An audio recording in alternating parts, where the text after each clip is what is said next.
Blood Satellite.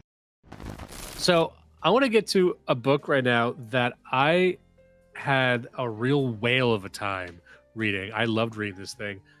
So it's a very large book. I had such a good time reading this. I have so many notes on it that I'm also going to be covering this with Prudentialist on our show, Do You Even Read? That's broadcast on our channel as well as his.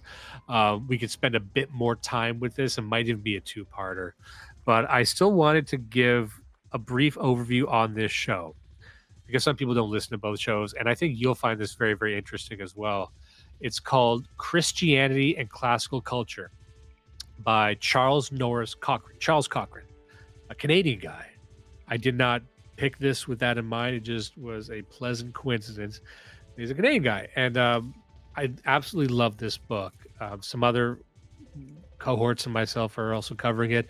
It's one of those books that you can really spend a lot of time on every page. Some books you can sort of glance at. They repeat the same points over and over again, but like some of the other ones we've covered, this one is 700 pages and it's rich with history. It's dense with historical interpretation, and there's so many avenues you can go down with this book. But I'm going to try and focus this on the main, I want to say gestalt, but I can't. That sounds Jewish. Is it Jewish? Everything is Jewish now, man. Every word is Jewish. Indeed, this is true now, is what was said. But I'll give you the brief overview. So it's the story of how Christianity emerged in Rome and how it came to dominate. How the classical world receded, we might call it the pagan world, but for the purposes of this, we'll call it the classical world.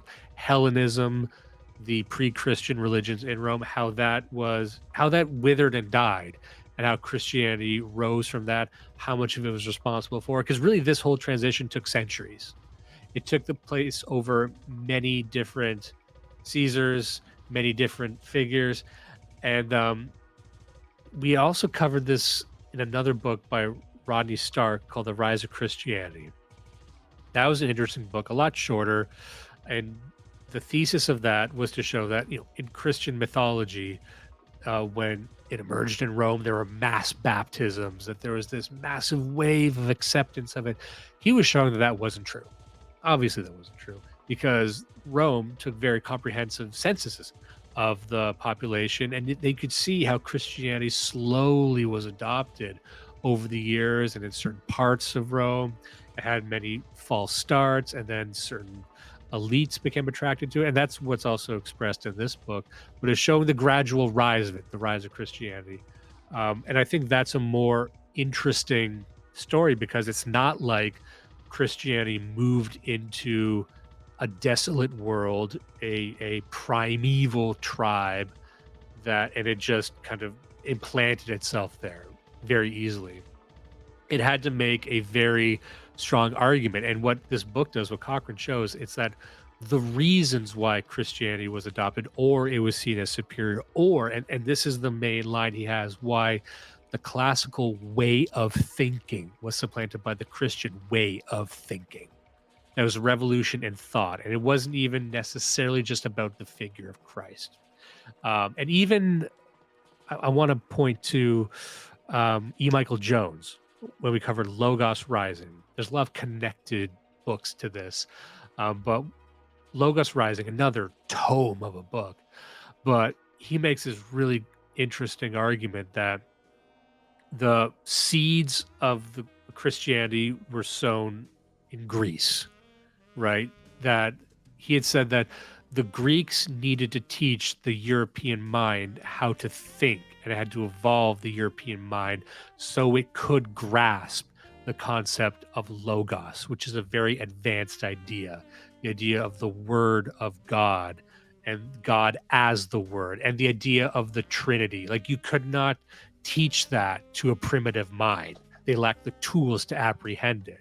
So you actually needed rationality and logic and philosophy to be birthed first, to give them the tools eventually to understand just the idea of God.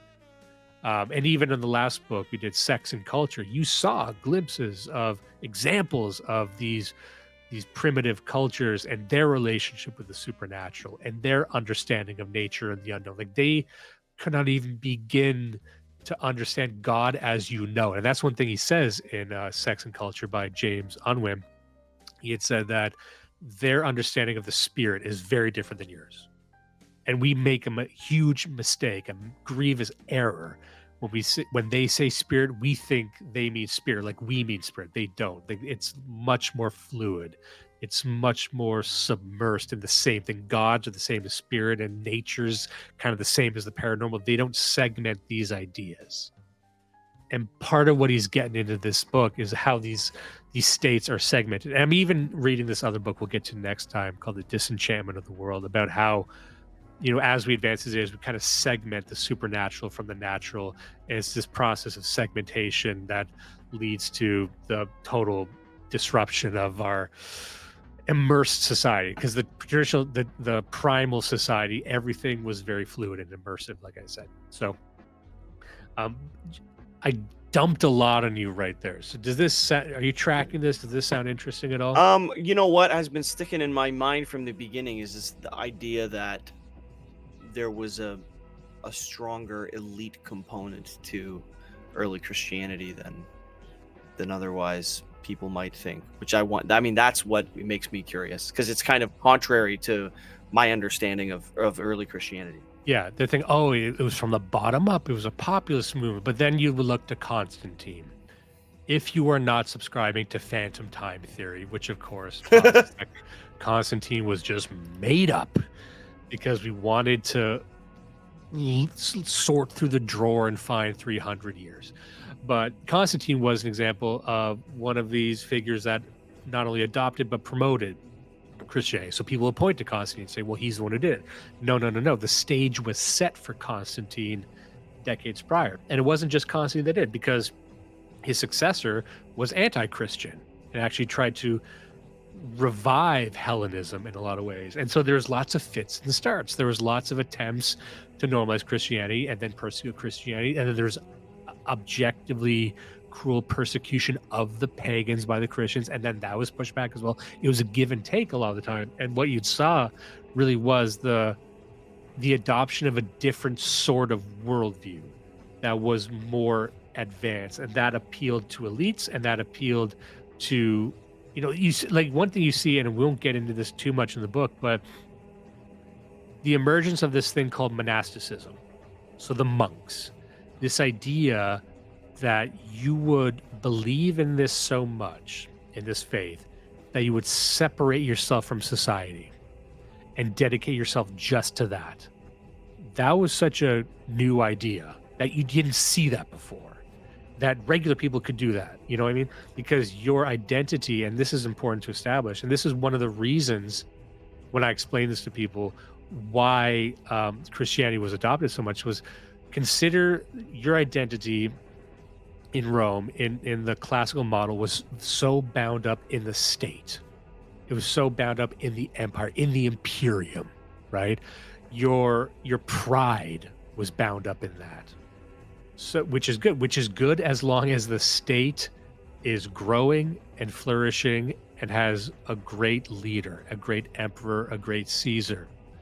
If, however, for a multitude of different reasons, the state begins to wither and corrupt, where is your pride?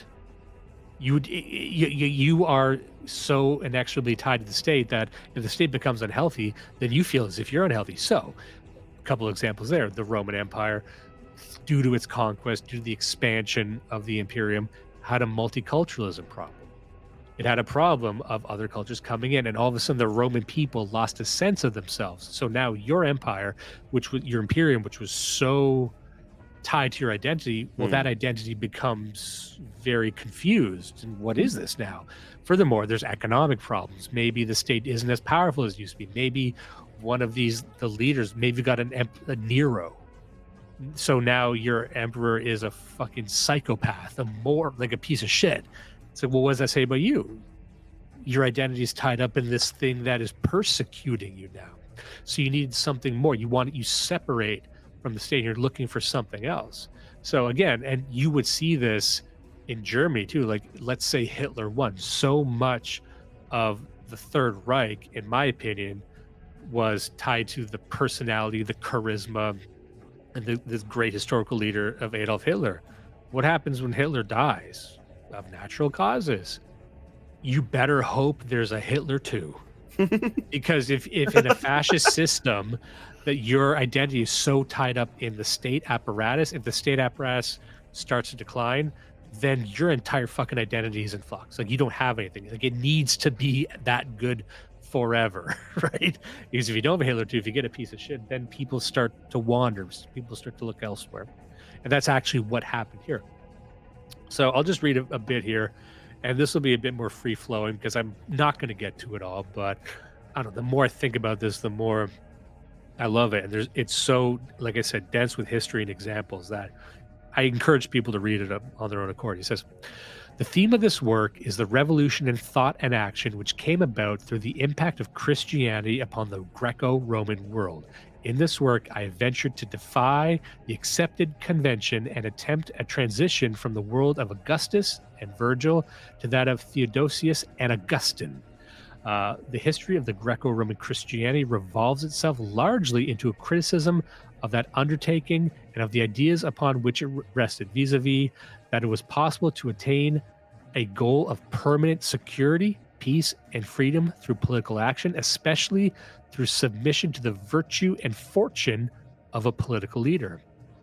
This notion the Christians denounced with uniform vigor and consistency, and what they demanded was a radical revision of the first principles as the presupposition to an adequate cosmology and anthropology. So, like I said, you are not demanding of a philosopher king, or you reject the idea that this great philosopher king can be the be-all end-all of sort of the godhead of your society. There must be something greater, and what is greater?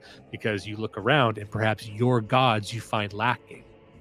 Maybe your understanding of Zeus, of Thor, of whoever might be, is not as complex as this new type of God and the logos of God, right? And there's a trade-off there.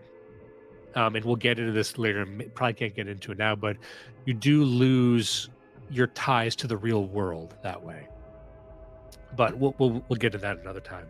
So he said, properly considered, the events which succeeded the fall of Commodus testified to the defeat rather than the fulfillment of the Augustan hope, the failure of the idea to which the Pax Augusta, the emperor, had labored to give final and permanent expression. Here goes. Here he describes the situation there in Rome at the time. The Pantheon was crowded to the point of suffocation by a host of extraneous deities. Powerful court circles listened with attention to the ravings of Asiatic theosophists. Short-lived warlords flung up sporadically on all frontiers tried to evade their doom by drawing for support upon alien spiritual conceptions rooted in the life of the East. The crisis of the 3rd century was thus a crisis of despair. Disintegration resolved itself into chaos, and the bankruptcy of the Augustan system was finally exposed when the empire went into receivership in the hands of Constantine.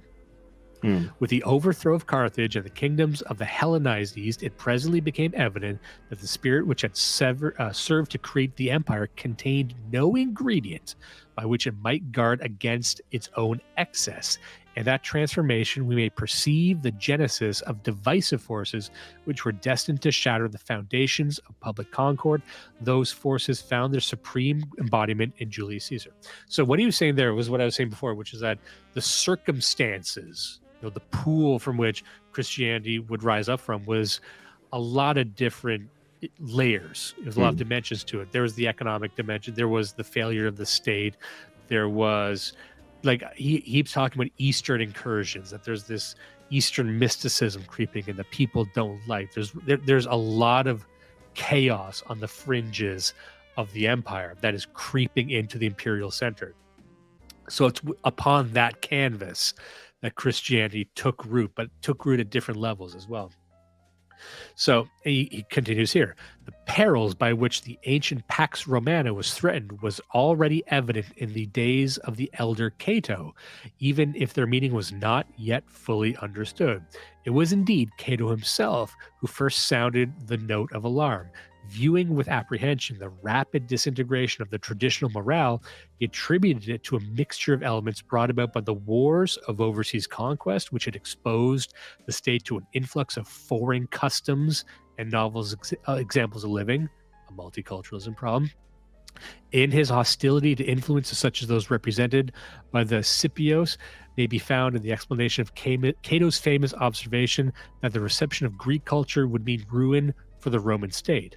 By thus endorsing doctrines which undermine the very being of the Commonwealth, Aristotle revealed the inadequacy of philosophic naturalism to provide an effective sanction for the claims of civic freedom and equality. So, and he continues on setting the stage here. He says, inflamed by the insatiable thirst for novel forms of experience, members of the aristocracy let themselves go in a protracted orgy of extravagance and debauchery. Among the masses, bred in circuses on a rapidly expanding scale afforded a counterpart to the Lucullan banquets of the rich. High and low alike, without distinction or age, rank, or sex, the Romans indulged in a riot of sensationalism and emotionalism. Lucretius reflects on one of the finest and most distinctive aspects of the classical spirit. These evils he ascribes to the belief in the traditional gods of popular and poetic paganism.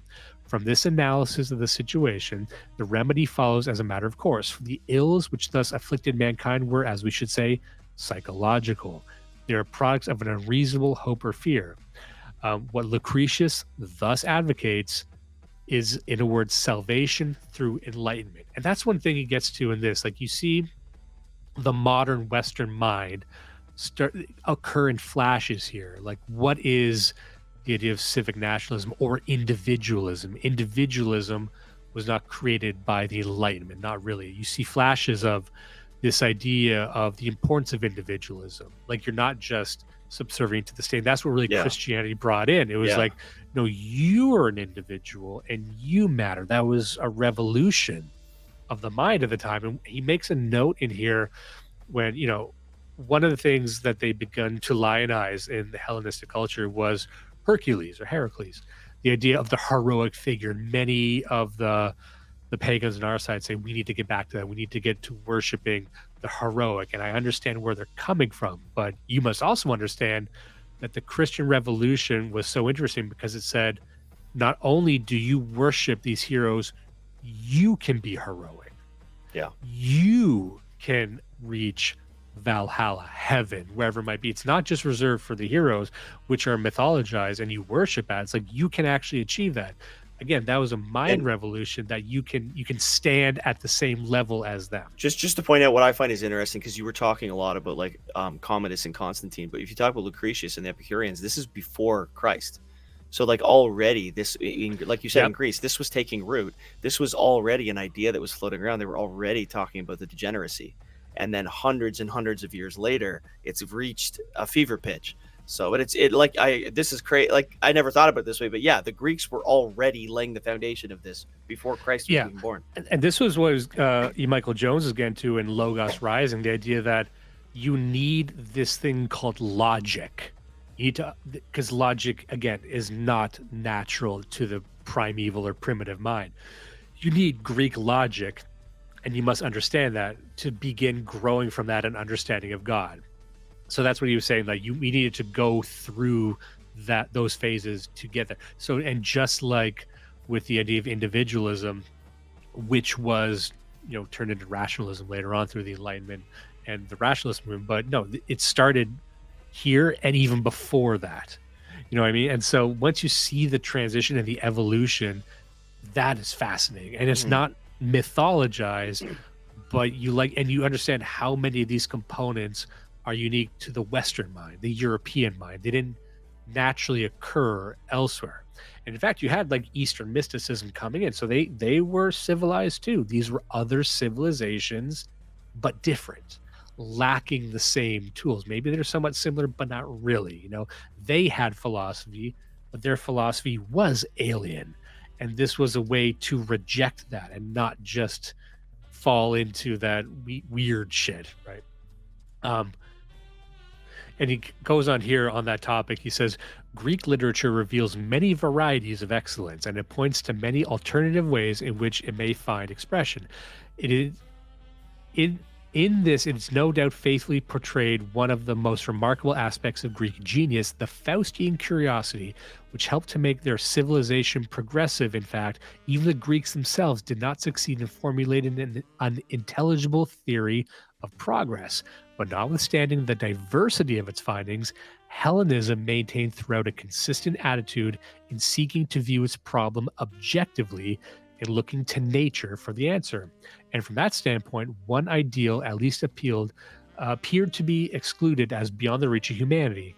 That was that of the Cyclopean, i.e., the absolute individual self-sufficiency. Aristotle no doubt records the general verdict of Greek experience when he declares that he who can do without society is either a beast or a god. This was to give a profoundly significant turn to the spiritual history of Hellas. It was, in fact, to enunciate for the first time what we have ventured to call the classical idea of the commonwealth. Now, that's an interesting idea, like the idea of a commonwealth, the idea of someone unable to live without society, but society as a lateral, horizontal thing. Like you are a member of this thing called society. It isn't just a hierarchy. You aren't just a subject of the emperor. You aren't just, a serf or a slave. There's this thing called society. And from there, you can grow eventually into the idea of a commonwealth much, much later on. But you start to see the seeds planted there. Furthermore, and he gives another example, he says, Alexander is thus represented as striving in the name of homonia, like-mindedness, or concord, to break down not merely the physical, but also the ideological barriers which had hitherto separated Greek from barbarian, and to erect a new concept of human excellence, the excellence of the cosmopolitan citizen of the world. Interesting idea, breaking down the bound, trying to find some horizontality to humankind. You know what I mean? So there you get the brief pangs of universalism, for better or worse, whether or not you're on side of that. But you start to see how that idea is taking shape here.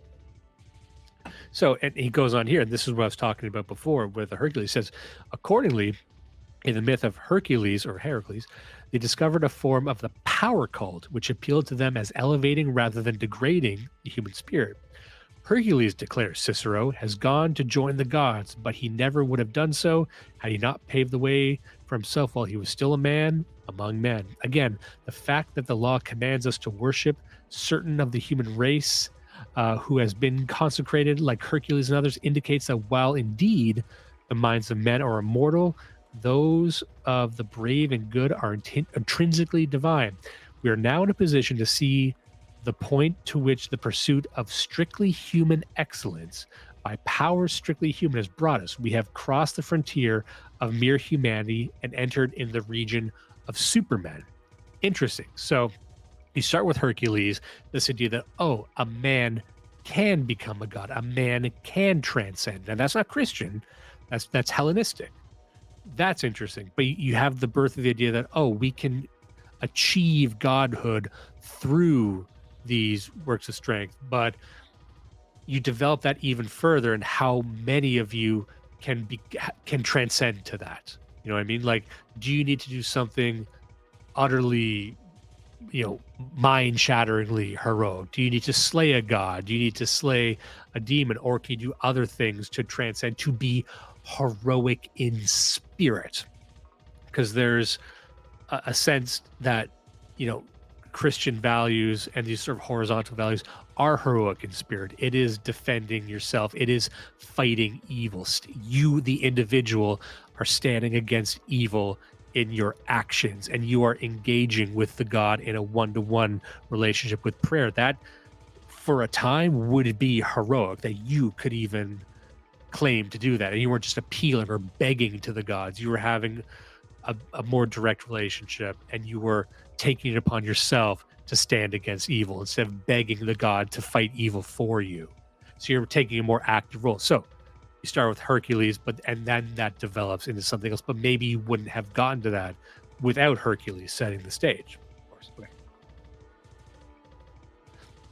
And we'll give another example of sort of a seed that was planted here. He says, there was also, as compared to the situation in Republican times, an increasing tendency towards the stratification of life, yet each in its own way and to the limit of its powers, local and imperial aristocracies aim to secure for their members the fullest possible measure of satisfaction. The triumph of classical idealism is in no way better illustrated than by the general acceptance of public discipline, such as has been called for an all hands during the revolution and was now to be embodied in the imperial system of education for citizenship. In elaborating the system, the Romans were to raise a monument to their genius, hardly less significant than that of classical jurisprudence, together with which it was indeed to survive the empire itself, in order to provide a legacy of commonplaces to the form, to the core of subsequent European culture. So you have the idea of being highly educated to be a citizen as an idea that was carried on even after the fall of Rome. So you see, the birth of a lot of these ideas are farther back than people might admit. But like you have personal agency and responsibility as a citizen. You're not just a cog. Yeah, you're not just born into Rome. You have a standard to live up to in Rome. And so again, it's just these gathering storm of individual agency. Goes on here. Thus, while the empire was flooded with secret agents, citizens were threatened in turn with spoliation, forced labor, and the sword. Meanwhile, barbarian hordes flung themselves across the almost undefended frontiers to carry their raids into Achaea and Asia, or westward into Pyrenees. Political anarchy was accompanied by acute economic and social distress. In various parts of the empire, there broke out terrible peasant revolts, culminating in the Gallic Bagude in 282. The debacle, however, was not merely economic or social or political, or rather, it was all of these because it was something more. For what here confronts us is, in the last analysis, a moral and intellectual failure, a failure of the Greco-Roman mind. And he mentions that there. He comes back to it repeatedly in the book, but he this is one thing I always wanted to express to people, again, when I was explaining this, which is that on some level, we've told the story of sort of the emergence of individualism. And I think at some level, everyone's asking, what's in it for me? Maybe not in those words or even that cynically, but I really do think a lot of these citizens, these Roman citizens, are like, okay, my materialist desires are not being met by the Imperium, and my security desires are not being met by the Imperium. Of course, we got barbarians. We have my cultural needs are not being met by the Imperium. Sound familiar? So you look elsewhere, like what can satisfy these? What's in it for me? I just don't want this. I actually don't feel duty to this system anymore. So they found this new thing that would not only answer all those questions or attempt to, but break them into a new way of thinking. Like that way of thinking's got me here. If the rule I follow brought me to this point, of what value was the rule? That's what they were all asking. And so they said, well, what's this over here? It's got something fucking new, something you never heard before. It's not, because people say, oh, Christianity appealed to slaves, it appealed to the uneducated. Like, it's not that simple, because the poor, the uneducated, the slaves, they had no limit of God stuffed into the pantheon. They had no shortage of pagan idols and rituals and luck. Like, they had that, but they didn't want that. They ended up being confronted with something better. And why this and not Zoroastrianism? The way that all of that stuff is packaged is in a way that, like, you have to rely on these huge centuries old institutions, and most of it is outside of your control. It doesn't put an emphasis on agency or personal belief or salvation, right? So, and especially, like you said, in an environment when these institutions are collapsing and the barbarians are at the gates, why are you going to try to lean on this huge institution? And when somebody comes to you and says, look, hey, there's an alternative here, which is entirely you internally, your agency and your personal salvation. In fact, they could come and kill you tomorrow and it wouldn't matter. You'd still be safe. Like, okay, well, look, it's a Hail Mary is what it is. But you can understand why people would accept that, again, like you're saying, after the fall of Commodus. So yeah, just imagine being a Roman citizen and witnessing this idea that, oh yeah, you're in the mind of God right now. Like, what the fuck? That's wild. Like Yeah, God yeah, is yeah, is yeah. God isn't contained in nature. You are in the God it story. Yeah.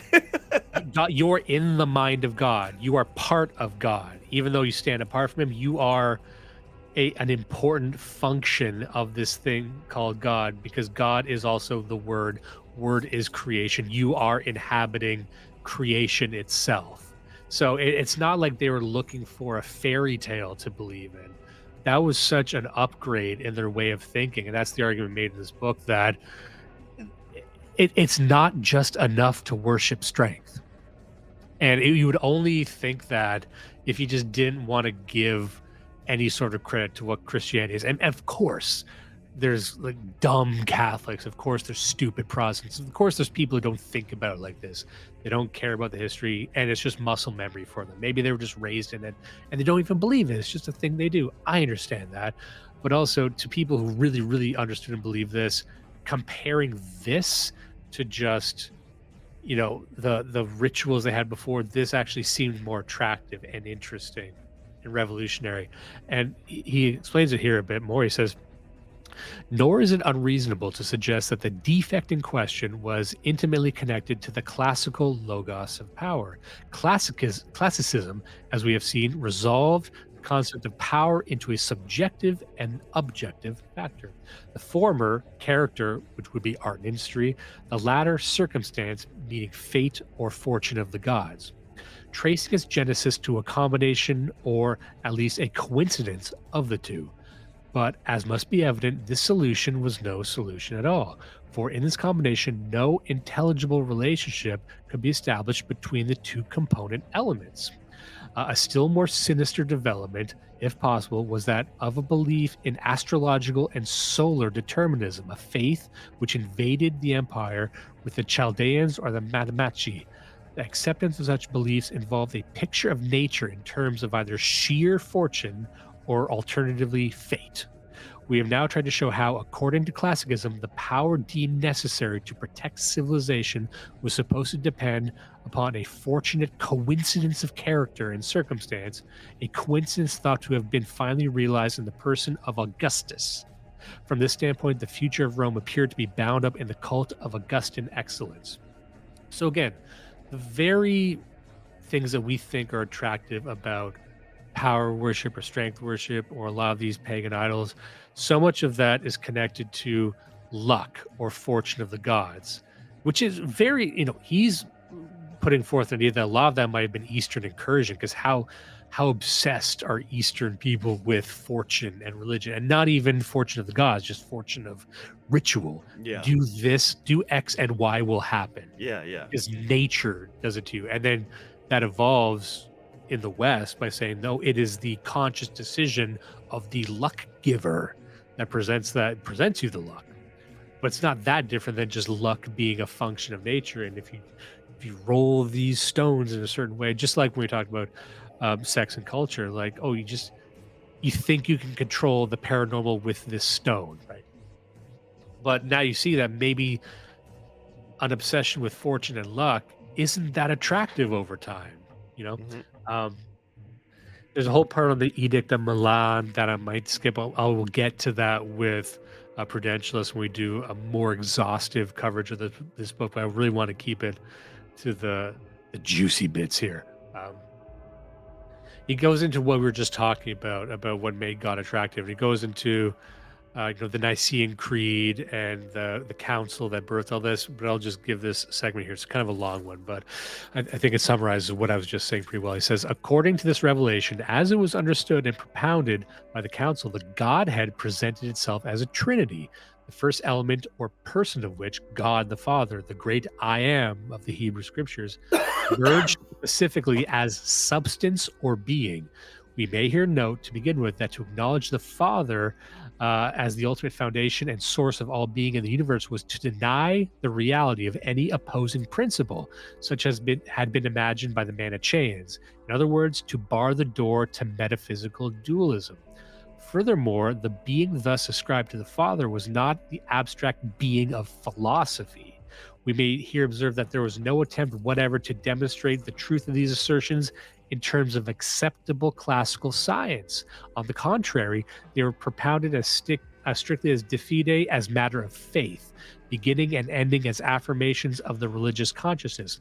The doctrine of the Trinity provided the basis for a radically new and unclassical account of the structure and content of experience.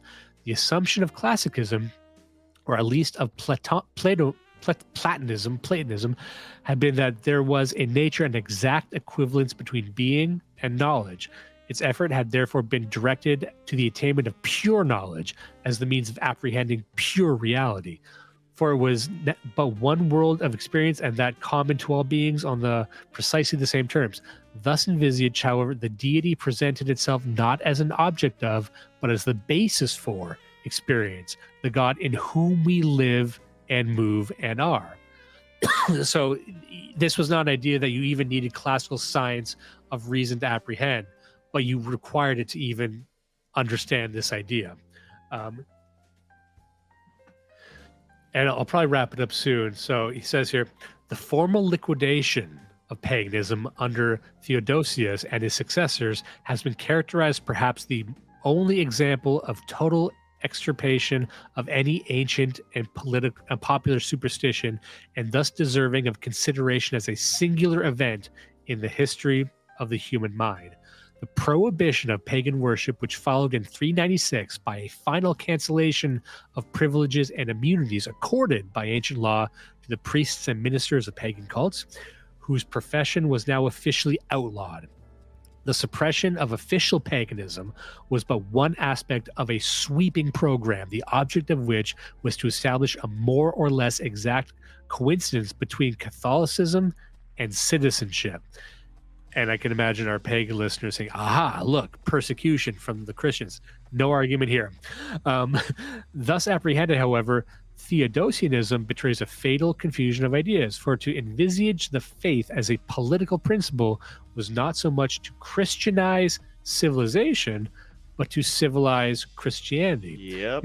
It was not to consecrate human institutions to the service of God, but rather to identify God with the maintenance of human institutions. Mm-hmm. Which, Judas knows all this stuff because he's one of these guys who fucking, he knows the Bible like the back of his hand. These bitches are like, oh, the Orthodox own the Nicene Creed. No, the Catholics own the Nicene Creed. How about the Nicene Creed is gay, and 2nd century peasant Christians are the only real Christians? How about that? How do you like those? You would love people to be peasants. And for me, I've been looking at a thatch roof cottage.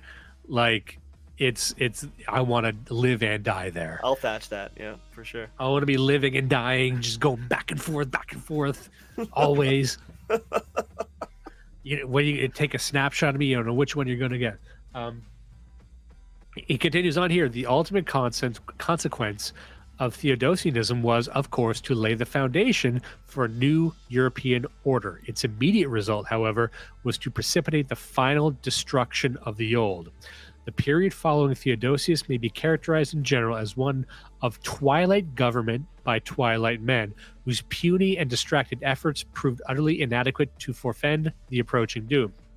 That doom was signalized in the destruction of the cities, the devastation of the countryside, and the disruption of communications. The climax was reached 4 years later in the rape of the eternal city itself. Otherwise insignificant, this event, because of its spectacular character, shook the Roman world to its foundation. It should, however, be observed that while Christianity contained elements which might be employed to reinforce the established order, at the same time it embodied ingredients of a highly explosive character, sufficient indeed to shatter the already weakened faith in classical ideals and thus to empty the system of whatever meaning it still possessed. And just continuing on here, in this brief and imperfect sketch, we have sought to comprehend the elements of a position which was developed in great detail during many years of stormy controversy. Remember, many years of stormy controversy is what we've been underscoring this whole time. But enough has been said to indicate that in all essential respects, it marks a radical departure from classical ways of thought. To the classical precept, remember to think of yourself as a mere man, it opposed the promise of deification for humanity, And while classicism rejected the possibility of apotheosis, except for the hero or the Superman, this possibility was now extended to all who believed in Christ. For the one, such apotheosis depended on the possession of inherent virtue. For the other, it was now accomplished not through the development of intrinsic qualities of surpassing excellence, but by submission to a law superior to that of nature. And I think that's interesting. So some people would, again, read that and say, we must return to that. We must worship excellence and superiority, the Superman, very Nietzschean, very vitalistic. But the counterpoint to that is your understanding of the law of nature, I think, is a bit reductive, because what made Christianity attractive was a law above nature to try and comprehend something more abstract and your proximity into that. You know what I mean? So it's like, and I think that there actually is a way to reconcile those two. Now, that might sound glib.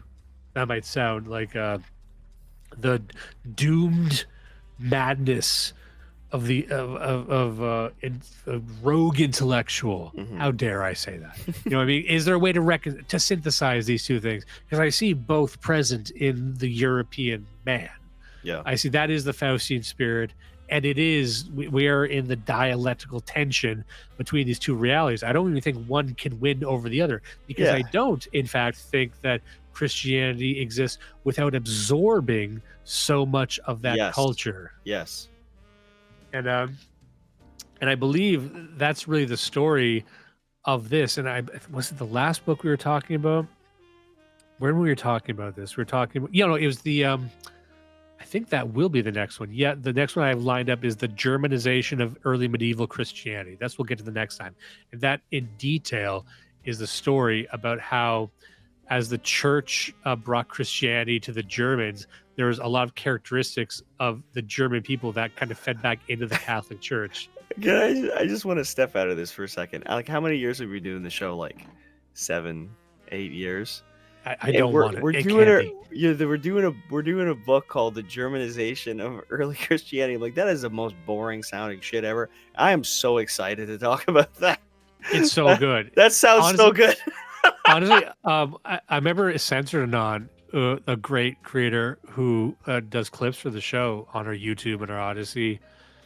He was saying, like, wow, I actually get a sense of the arcs you guys are on. Because I didn't, he's like, I didn't know that. Like, because if you look at the show, I know what I'm doing, and you do, because you're in it as well. Well, but if you look at the clips, you're like, oh, these 3, 4, 5 actually go together. It's one coherent thread. And just like these, like, it starts with sex and culture, like the next 4, like they actually all feed into each other and creates this. I'm excited too. It's so cool. And I mentioned it very briefly on a show I was on recently, but yeah, it builds off of this and shows how that culture actually feeds back and changes the church, which makes, I'm not trying to just do a Catholic thing here, because I do think Protestantism also does this too, but it's like, it shows how these forms of Christianity have undeniable European character. Yes. Like, Christianity comes in many senses from the East, but what is it about the Catholic Church or Protestantism that is so tied to the, Protestantism with the, the Anglo mind, but Catholicism too, like it absorbs so much of German culture and every culture that is successfully imprinted on. Because remember, they tried it a lot. They tried to do this with the Japanese, didn't take. Tried it with the Jews, didn't take. Tried it with the Indians, didn't. So, but why did it work with the European people? Because, and we'll get into that next episode. Well, and even like you said, like before the Council of Nicaea, there were all kinds of attempts back and forth, boiling, and before Constantine took over. And likewise with the Protestants, there were 100 different Protestant attempts at Reformation before Luther actually was successful. So, and each time, each one of them is learning from the previous, and it's adding something from the local culture in whatever country and whatever place they're coming from. So yeah, you can't not. I was poking at this in 40's chat just this afternoon. Like, the Christianity through millennia has 1,000 different faces depending on where it was and who was promoting it. And it's not that any of them are wrong. It's just that, like, you can't get away from the fact that this is again, the concept of agency, that people are taking this very seriously and very personally, and they're adding something into it. And then, it's broken telephone over centuries. Again, not to detract from the legitimacy of it, but that's the nature of this thing versus it being this big institution that is very arm's length and is beyond your control. So that's why when people enter into a cathedral, even if you're not Catholic, you're in awe of it. And one of the reasons you're in awe is because you are beholding pure uncut European stuff. Yeah, like everything in there, it's the Roman columns, it's stained glass, it's this, everything in there just screams an amalgamation of the European being, which is different than you go to a Japanese temple. This seems Japanese. I feel like I'm walking into a Japanese guy. I feel like this is the Japanese spirit, and that's good for them. When you walk into a church, that's why Asians love the church. Like, wow, I feel like I'm stepping into a European guy. I'm walking around, and I shrunk. So I'm like Stuart Little. I'm walking around in your clothes. It's so big. This will be the last thing, and then we'll get going. He says the error of classicism Okay, let me start again.